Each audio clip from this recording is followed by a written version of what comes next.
നമസ്കാരം,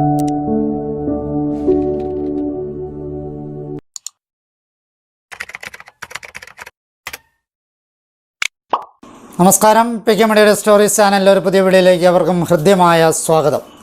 താമരയുമായി ബന്ധപ്പെട്ട കഥകളും ഐതിഹ്യങ്ങളുമാണ് ഈ വീഡിയോയിലൂടെ നിങ്ങളുടെ മുമ്പിൽ അവതരിപ്പിക്കുന്നത്. താമരയും സൃഷ്ടിയുമായുള്ള കഥ നോക്കാം. മഹാവിഷ്ണുവിൻ്റെ നാഭി അഥവാ പൊക്കിളിൽ നിന്ന് ആണ് താമരയുണ്ടായതും ആ താമരയിൽ നിന്നാണ് ബ്രഹ്മാവ് ഉത്ഭവിച്ചത്. പത്മം അഥവാ താമര നാഭിയിലുണ്ടായതുകൊണ്ടാണ് വിഷ്ണു പത്മനാഭനായത്. സ്വന്തം പൊക്കിൾക്കുടിയിൽ നിന്നും രൂപപ്പെട്ട താമരയിൽ ബ്രഹ്മദേവൻ്റെ രൂപത്തിൽ ആദിനാരായണൻ ലോകസൃഷ്ടിക്കായി അവതരിച്ചു. താമരയിൽ ഉണർന്ന ബ്രഹ്മാവ് തൻ്റെ മുന്നിൽ പരന്നു കിടക്കുന്ന പ്രളയസാഗരം കണ്ടമ്പരന്നു. ഞാൻ മുമ്പ് സൃഷ്ടിച്ച ലോകങ്ങളെവിടെ, അതിൻ്റെ ചരാചരങ്ങളെവിടെ എന്ന് അദ്ദേഹം അത്ഭുതപ്പെട്ടു. പഴയ ലോകത്തെ തിരിഞ്ഞ് ബ്രഹ്മദേവൻ മുകളിലേക്കും വശങ്ങളിലേക്കുമൊക്കെ നോക്കി. അത്ഭുതകരമായി മുകളിലും വശങ്ങളിലും പിറകിലും ഒക്കെ പുതിയ ശിരസ്സുകൾ മുളച്ചു. അങ്ങനെ 5 ദിക്കുകളിലും ശിരസ് മുളച്ച് ബ്രഹ്മാവ് പഞ്ചമുഖനായി. പക്ഷെ പിന്നീട് തലയ്ക്ക് മുകളിലുണ്ടായ ഒരു ശിരസ് ശിക്ഷ എന്ന പോലെ നുള്ളിയെടുത്തതുകൊണ്ട് അദ്ദേഹത്തിന് 4 ശിരസ്സാണ് ഇപ്പോഴേ നമ്മൾ കാണുന്നത്. ഒരിക്കൽ പ്രപഞ്ചം മുഴുവൻ താനാണ് സൃഷ്ടിച്ചത് എന്ന അഹങ്കാരത്തിലിരിക്കുമ്പോൾ നാരദർ അതുവഴി വന്നു. ആ സമയം നാരദരോട് ബ്രഹ്മാവ് പറയുകയാണ്, നോക്കൂ, ഈ പ്രപഞ്ചം മുഴുവൻ സൃഷ്ടിച്ചത് ഞാനാണ്, എൻ്റെ മഹത്വം നോക്കൂ എന്ന്. നാരദൻ ബ്രഹ്മാവിൻ്റെ പുത്രനാണല്ലോ. അപ്പോൾ നാരദൻ മറുപടി പറഞ്ഞു, ശരിയാണച്ഛാ, അങ്ങാണ് ഈ പ്രപഞ്ചം മുഴുവൻ സൃഷ്ടിച്ചത്.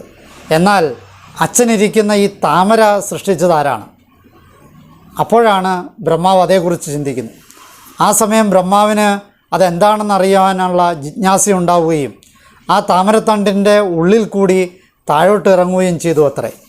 അപ്പോൾ 1621 എന്നൊരു അശരീരി ഉണ്ടായി എന്നും പറയുന്നു.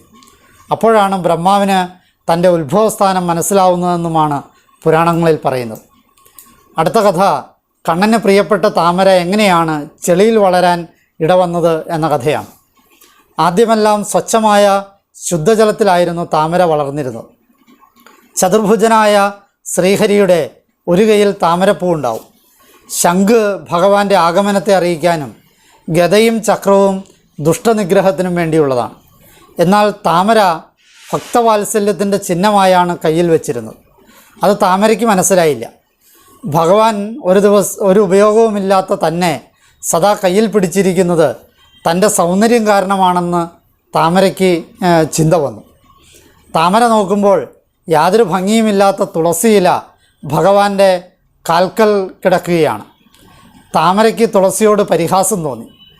എന്നിട്ട് പറഞ്ഞു, ഒട്ടും സൗന്ദര്യമില്ലാത്ത നീ ഭഗവാന്റെ കാല് പിടിച്ചാലും ഭഗവാൻ നിന്നെ ഒന്ന് കാണുന്ന പോലുമില്ല എന്ന് പറഞ്ഞ് കളിയാക്കി. തുളസി ഒന്നും മിണ്ടിയില്ല. കാരണം താൻ അനുഭവിക്കുന്ന ഉള്ളിലെ ആനന്ദം ഈ താമരയ്ക്ക് അങ്ങനെ കിട്ടും. എത്രയോ ഭക്തവൃന്ദങ്ങൾ അവരുടെ ഭക്തി ഈ തൃപ്പാദത്തിങ്കലാണ് അർപ്പിക്കുന്നത്. അതിൻ്റെ മാധുര്യം ഒരല്പമെങ്കിലും നുകരാൻ ആകുന്നത് തൻ്റെ ഈ പാദസേവ കൊണ്ടല്ലേ. ഭക്തിയുടെ മാധുര്യം അറിയാനായി ഭഗവാൻ തന്നെ ഒരു ഉണ്ണിയായി തൻ്റെ കാൽവിരൽ നുണഞ്ഞതല്ലേ. ശ്രീശുകൻ തുടങ്ങി ഋഷീശ്വരന്മാർ പ്രേമത്തോടെ ഭഗവാന്റെ കാരുണ്യത്തെ വർണ്ണിക്കുമ്പോൾ അവരുടെ നേത്രങ്ങളിൽ നിന്ന് ഒഴുകി വരുന്ന ആനന്ദാശ്രുക്കൾ ഈ തൃപ്പാദങ്ങളിലാണ് പതിയുന്നത്. ആ അശ്രുവിൽ നിന്ന് തെറിക്കുന്ന ഒരംശം ഈ പാദതുളസിയുടെ ശരീരത്തെ പുളകം കൊള്ളിക്കുന്നുണ്ട്. സാക്ഷാൽ ശ്രീ ഭഗവതി ഭഗവാന്റെ കാലിലെ പാദസരമായി ഉൾപ്പളകത്തോടെ തൻ്റെ കാതിൽ പദഭജനം ശ്രേയ എന്ന് മന്ത്രിക്കുന്നത് കേൾക്കാൻ ഭാഗ്യം ലഭിച്ചത് താനീ തൃക്കാലുകളെ ആശ്രയിച്ചതുകൊണ്ടല്ലേ. ഭഗവാൻ എന്നെ കാണുന്നില്ലെങ്കിൽ വേണ്ട, തനിക്കെന്നും ഈ പാദസേവ മതി എന്നൊക്കെ തുളസി ചിന്തിച്ചു. തുളസി മൗനത്തിലൂടെ പറഞ്ഞത് താമരയ്ക്ക് മനസ്സിലായില്ല. പക്ഷേ ഭഗവാനെല്ലാം മനസ്സിലായി. ഭഗവാൻ പറഞ്ഞു, സ്വച്ഛമായ ശുദ്ധജലത്തിൽ വളരുന്ന നിൻ്റെ ഉള്ള് മാലിന്യം നിറഞ്ഞതാണ്. അതിനാൽ നീ ഇനി ചെളിയിൽ വളരാൻ ഇടവരട്ടെ എന്ന് പറഞ്ഞ് തൻ്റെ കയ്യിലെ താമരയെ ഉപേക്ഷിച്ചു.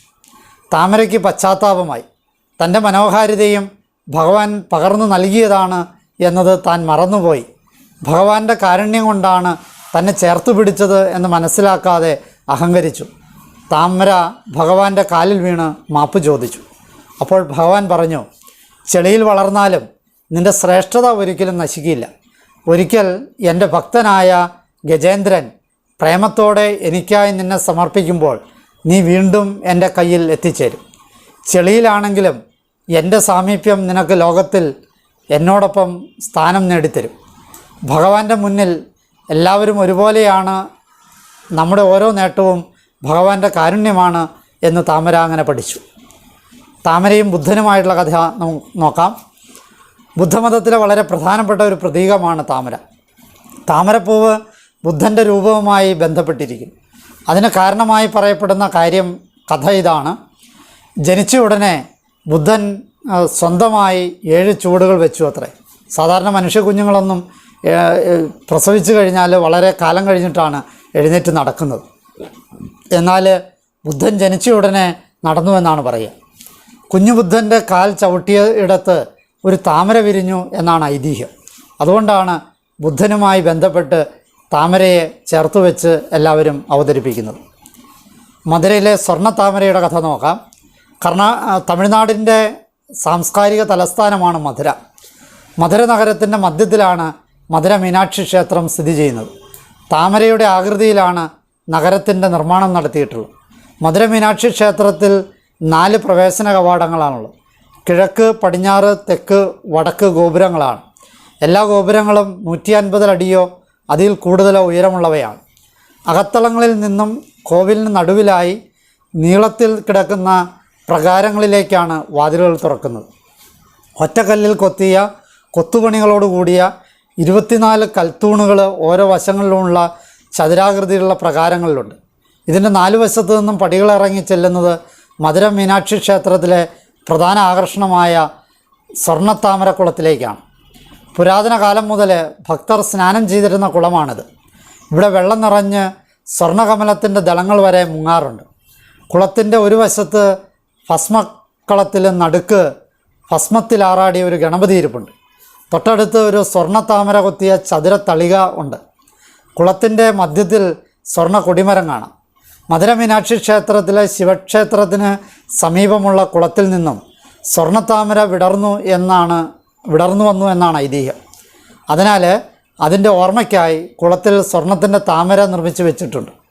പൊൻതാമര കുളത്തിൽ പണ്ട് ഒരു പൊൻതാമര ഒഴുകി നടന്നിരുന്നുവെന്നും അന്നത്തെ കാലത്ത് പ്രധാനപ്പെട്ട കൃതികളുടെ മേന്മ നിശ്ചയിച്ചിരുന്നത് ഈ താമരയ്ക്ക് മുകളിൽ വയ്ക്കുമ്പോൾ ജലത്തിന് മീതെ അത് ഉയർന്നു നിൽക്കുന്നുണ്ടോ ഇല്ലയോ എന്ന് നോക്കിയായിരുന്നു എന്നും പറയപ്പെടുന്നു. തരംതാണ കൃതികളും സൃഷ്ടികളും ജലത്തിൽ താണുപോകും അത്രേ. തിരുവള്ളുവരുടെ തിരുവിളയാടൽ ഉയർന്നൊഴുകിയ സൃഷ്ടികളിൽ എന്നാണ് പറയപ്പെടുന്നത്. ഈ കഥകൾ നിങ്ങൾക്ക് ഇഷ്ടപ്പെട്ടു എന്ന് വിചാരിക്കുന്നു. എന്നെ ശ്രവിച്ച നിങ്ങൾക്ക് നന്ദി. നല്ല നമസ്കാരം.